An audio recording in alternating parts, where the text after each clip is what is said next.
आलो आहे राजकोट स्टेशनपासून ते राजकोट बस स्टॉपपर्यंत. तर मला काही तुम्हाला टिप्स सांगायचे होते, त्यामुळं हे व्हिडिओ बनवतो. जसं की आता आपण महाराष्ट्रातून गुजरातमध्ये आलो, तर इथं आम्ही एक परप्रांतीय आहोत. सेम ॲज इट इज महाराष्ट्रामध्ये पण जेव्हा लोक येतात तेव्हा पण तिथं लुटमार होते, सेम ॲज इट इज आपल्यासोबत पण होते. तर आम्हाला 100 रुपये सांगितले होते. तर नंतर ते भाव तोलमोल करून 30-30 रुपये आम्ही दिले.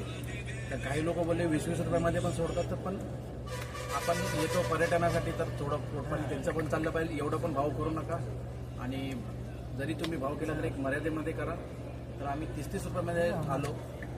आणि जरी बोनस टिप तुम्हाला द्यायची म्हटली तर तुम्ही जेव्हा ट्रेनमध्ये ट्रॅव्हल करता तेव्हाच तुम्ही थोडंफार सहयात्रींसोबत तुम्ही विचारून वगैरे तुम्ही थोडंफार एक्सप्लोर करू शकता.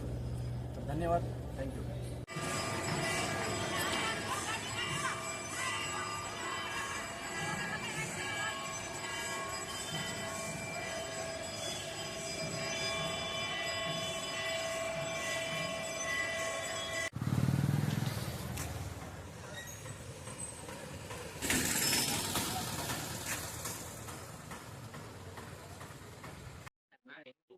नमस्कार मित्रांनो, मी सचिन मासाळ.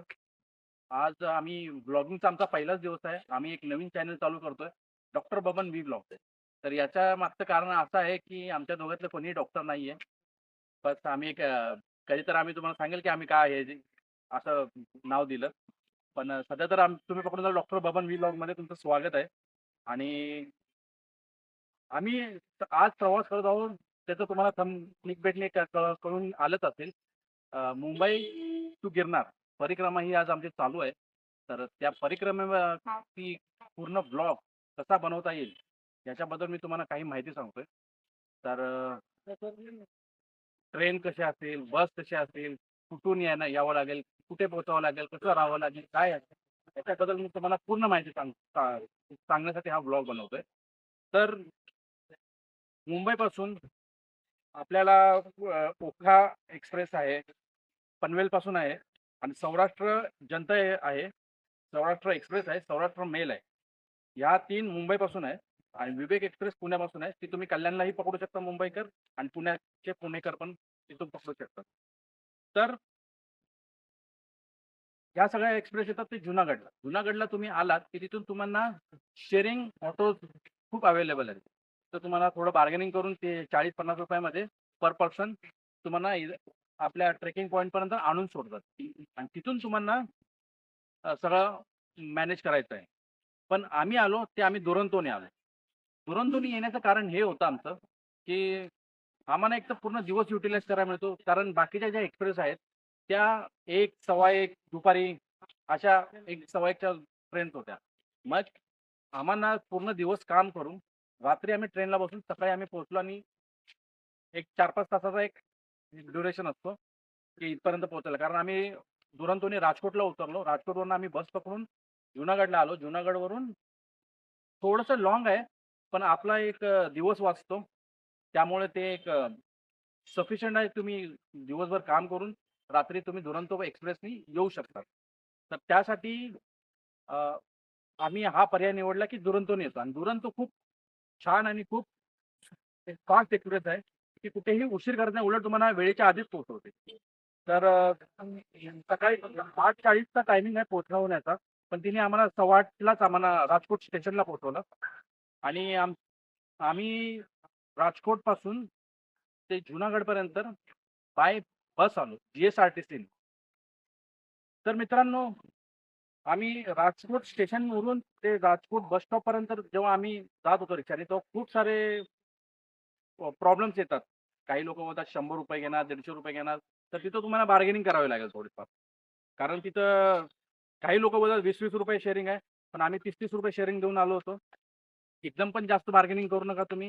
हे यांचं कमवण्याचं सोर्स असतं. तर एक मोठा-मोठा थोडा एक अंदाजा ठेवून चाला तुम्ही, की इतका-इतका खर्च येईल म्हणून.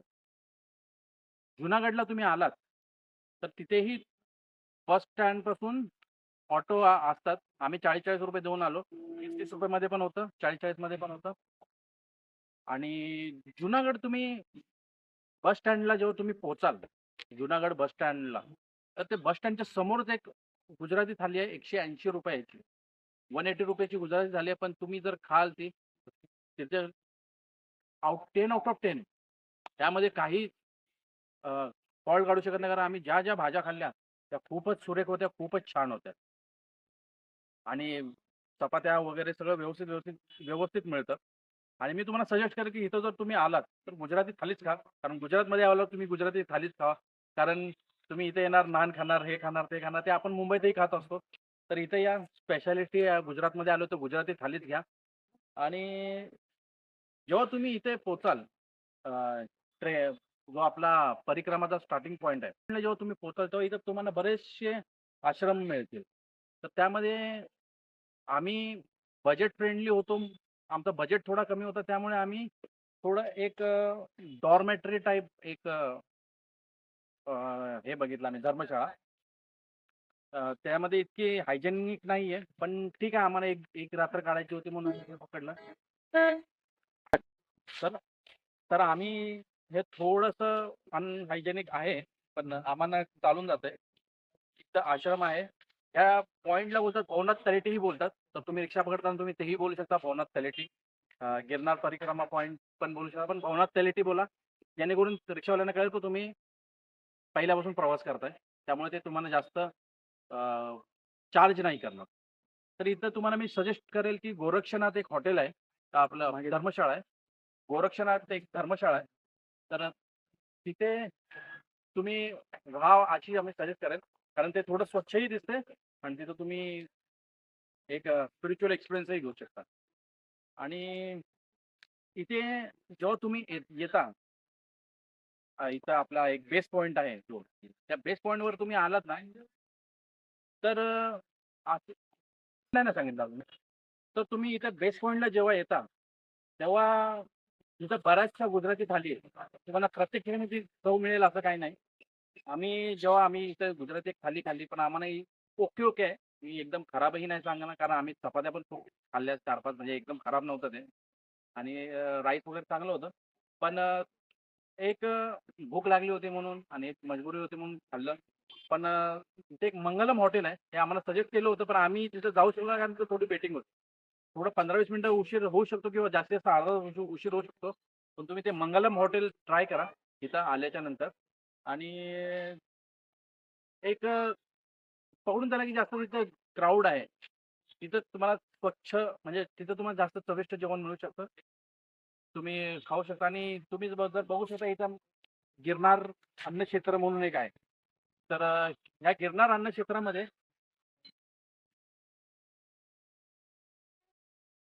गिरनार अन्नक्षेत्रामध्ये तुम्ही सकाळी 7 ते 9 आणि संध्याकाळी 6 वाजेपर्यंत, संध्याकाळी 6 वाजल्यापासून, 7 वाजल्यापासून ते 10 वाजल्यापर्यंत तुम्हाला हे मिळू शकतं इथं. पण तुम्हाला ते किती आवडेल, फ्रीमध्ये आहे. पण ते किती आवडेल ते तुमच्यावर आहे. कारण आम्ही तरी इथून खाल्लं नाही. त्यामुळे हा प्रसाद म्हणूनच खा तुम्ही. तुमची समाधानासाठी, चवीसाठी नाही. पण तुम्हाला इथेही फ्रीमध्ये प्रसादालय ओपन आहे. तर तुम्ही जेव्हा इथे येता, जेव्हा तुम्ही ट्रेक करता, त्यासाठी तुम्हाला नॉर्मल ट्रेकिंग करता असं ह्या हिशोबाने येऊ नका. नॉर्मल ट्रेकिंग करताना तुम्हाला जे आवश्यक आहे, शूज, तुम्हाला जे काही बाकी आहे ते तर पाहिजेलच आहे. पण इथे कसं आहे, इथं तुम्हाला प्लास्टिक बॉटल वरती घेऊन जाता येत नाही. त्यामुळे तुम्हाला तुमच्या घरची जी थर्मास बॉटल असेल, ती ती सर्व बॉटल जातं. आणि वरती पाणी म्हणजे सोनं आहे.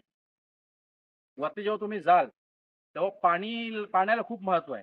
त्यामुळे तुम्ही जितकं पाणी कॅरी करताल तितके कॅरी करून जा. 2 लिटरची बॉटल असेल तरी पण घेऊन जा. नाहीतर इथं एक ₹30 ला 1 लिटरची बॉटल मिळते.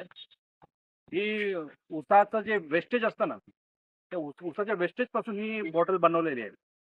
अ, ही नॉर्मल आपल्याला ₹20 ला 1 लिटर मिळते. इथे ₹30 ला 1 लिटर आहे.